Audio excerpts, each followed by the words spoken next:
Paul, do you know what time of year it is? Oh, we're going to be audited again. No, one better. It's Halloween! Oh! Come and help me put up these... Santa's coming. No! Yeah.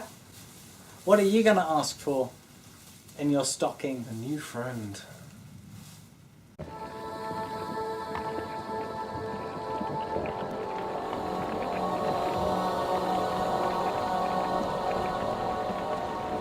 Ah! Did you just touch my bum? No. Well, there's nobody else here. Well, it wasn't... Maybe the flat's haunted. By a pervert phantom? Yeah, like in that book. I don't think that's how that story goes. Ah, actually it did, yeah. It was exactly... Pretty sure it was a metaphor. Definitely the one that I rented. Phantom of the Opera is a game about a pervert. Somebody at the opera house is terrifying guests, and it's your job to find out who by carefully arranging and rearranging those guests to see who can be left alone and who can't leave alone. Or if you're the Phantom, it's your job to terrify people so much that they leave, thereby winning yourself the game and making yourself a terrible person. Quite how the terrifying mechanic works is not really explained. It's not actually said what it is that you're doing that terrifies people so much, so it's probably best left to the imagination. But how you get away with doing it certainly is explained in this slim rulebook. At the start of the game, the Phantom player will be dealt a character. This is the identity of their Phantom. Then, players take turns shuttling characters around the opera house with the inspector trying to figure out which character is the Phantom in a tricky game of deduction.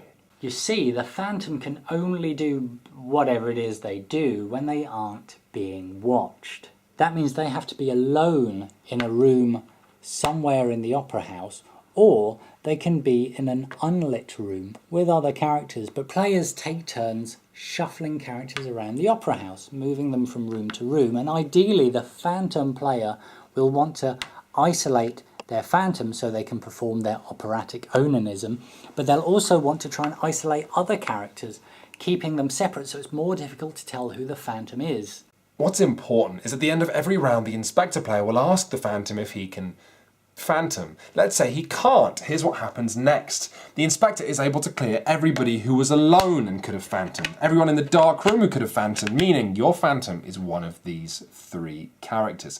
A disaster for the Phantom because they win by driving this scream token all the way to the end. If there are only three characters remaining, it only moves a pitiful 3 spaces. And this, knowing this, is when movement gets quite cool, because each character can only move once each turn. So if you move the blue lady who moves the padlock, or the black, even diva, who suctions all characters towards her, that is something you've denied the other player. So all this shuffling people around and screaming is sort of like musical chairs, but without any chairs. Or music, and just with mental trauma, and a possible sex offender. It's a simple concept and it doesn't take very long to learn, but all the special powers do give you some depth to sink into and the chance to make sneaky manoeuvres. If you're the Phantom, you can carefully bluff your way about the board, and it's quite nice. It's quite nice. You all scuttle about the opera house, being terrified, wondering what exactly it is the Phantom does while they're alone in the room. Like if they're just doing a poo, maybe. Yeah, see, my problem with this is that it doesn't actually involve any bluffing or lying or guessing, because the inspector has to disprove the identity of everybody but one before he wins. And if the Phantom can Phantom, then he must be a big pervert. Am I making any sense? Yeah, you are. Go on. Yeah, right. So the theme and the idea, it has this general air of mischief, like you're huffing a big bag of marker pens. But in actuality, it's just quite a nice logic puzzle. You know, it's like you have to collect evidence. It's like being a real policeman. As opposed to being a fantasy policeman. Yeah, or like being a real pervert. As opposed to a fantasy pervert. Yeah. So I guess if you want a 2-player game that's quite nice, you could buy this. You could. So it's something you could do. I'm right, great. No, I'm really pleased with that. That's a spooky Halloween review in the bag. Excellent. Well done. Well done. Paul, do you ever get the feeling that our Halloween checklist might be missing something? No, it's got a spider on it. Yeah, but Halloween is about more than tasks, you know. Halloween is about feeling unsafe. We should go to the creepiest place in London. We already live in Lewisham. It's midnight. It is the perfect time to go out and have a spooky adventure. No. Last time I went out, you know this, I got mugged. For the last time, he was a busker. Right, okay, the panpipes looked very dangerous. He was quite aggressive. I think they were loaded. I'm not having this. I am going out. No, sod this Phantom of the Opera nonsense. We're going to do a properly scary review. But Quinn, stay safe.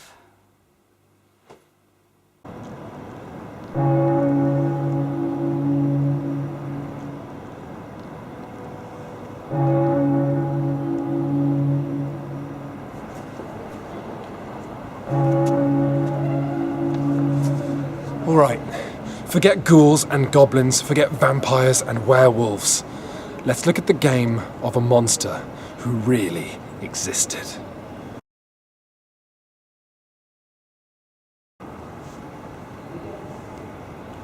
A stone's throw from this very spot in 1888, the body of one Mary Jane Kelly was found. You can find the official police photograph on Wikipedia. We won't be posting it here.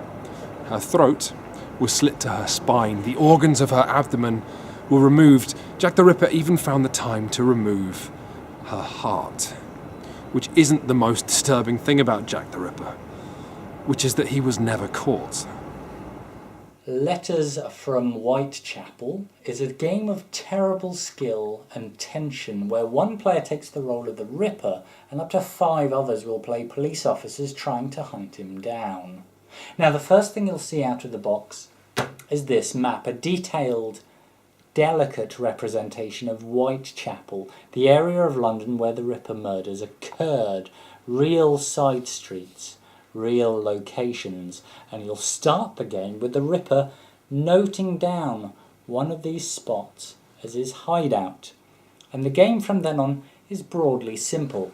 Every night the Ripper will commit another murder and then he'll try to escape, he'll try to slink back to his hideout while the police desperately try to trace him to catch him before he does so. Now the Ripper can only move, he must move, 1 space at a time. However, the police can move 0, 1 or 2 spots. When they get to a new spot, they can ask if the Ripper has been to anywhere adjacent. In time, perhaps the Ripper will say, yes, I have been there. And so down goes a yellow token showing the Ripper's path. And gradually, with time, if the police are good, if they're really good, they'll trace a nicotine-stained path slowly, surely back to the Ripper's hideout. Are you at 127? 143? That's impossible. What makes Letters from Whitechapel a great Halloween game isn't just its theme, even though that theme is delivered impeccably with a gorgeous board, a generous quantity of wooden components, even notes on the Ripper case scrawled in the margins of the manual. What makes it a great Halloween game, perhaps ironically, is that the person playing Jack the Ripper will have a terrifying night, as he'll try and commit 4 murders and then get home, always pushing his luck as the police get a better and better idea of where he lives. And for the police, it'll be tremendously tense too, because they'll go plunging into dark alleyways knowing the Ripper will be there. They'll search for clues and find nothing. And then they'll encourage their friend to search some other alleyway, and they'll also find nothing, as if he were a ghost.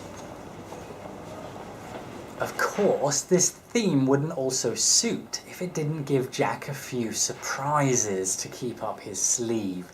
These are movement tokens including carriages, which allow him to move up to 2 spaces, and alleyways, which allow him to cross an entire city block in 1 move. Both of these can be used to escape the police who might be walling him in, and he has to play the tokens and note them down on his little sheet. But is it a bluff? Is he really escaping? Should you spread the net? Or is he still there in the middle laughing as you flee in the wrong direction? Is she gone? She's gone back around, I swear to God. Or she might have... She could be in 129 or 71 right now. Any more bird ideas, officer? No. This is a dangerous game indeed. My favourite mechanic is that if the police are ever sure of where Jack is, they can forgo everything else in their turn to make an arrest. And this is shooting the moon. You pinpoint one location, and if Jack's there, that's game. But if you're wrong, your turn is wasted. He could be one other space away. You wouldn't know. And this means the police lead slips through their fingers, keeping the game on a knife edge. Moved. Red, get back up here and check these. I don't want her slipping through this. It's your move. I'm going back to 77. I'm resting her. Resting whoever lives there. Letters from Whitechapel isn't the only game to feature hidden movement, to have players chasing one another around the board.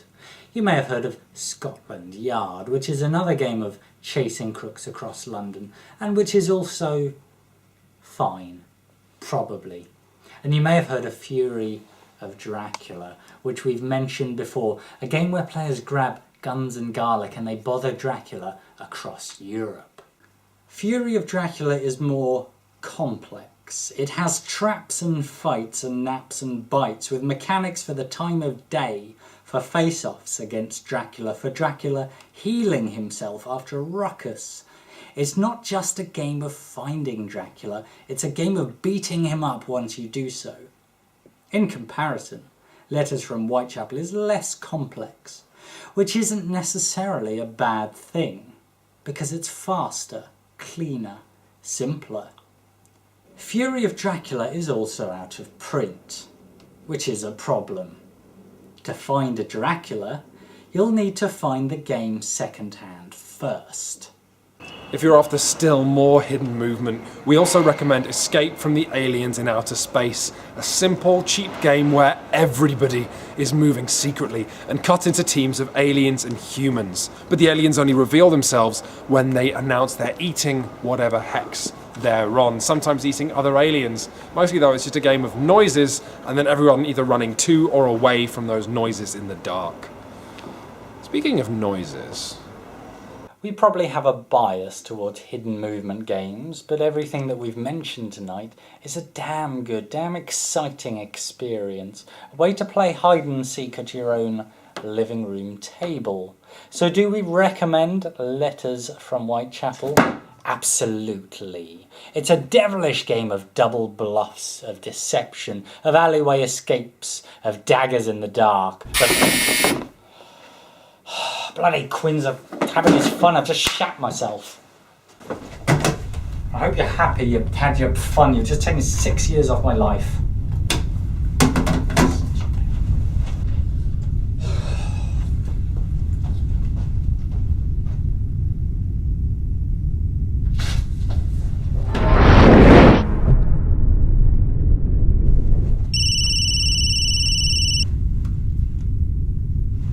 Quinns? Hey Paul, I just missed my bus. I'm not going to be home for a while. Well, who did I just let in?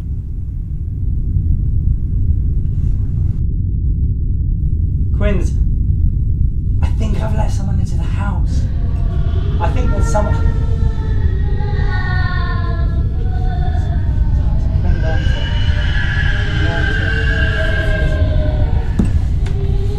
Whoa!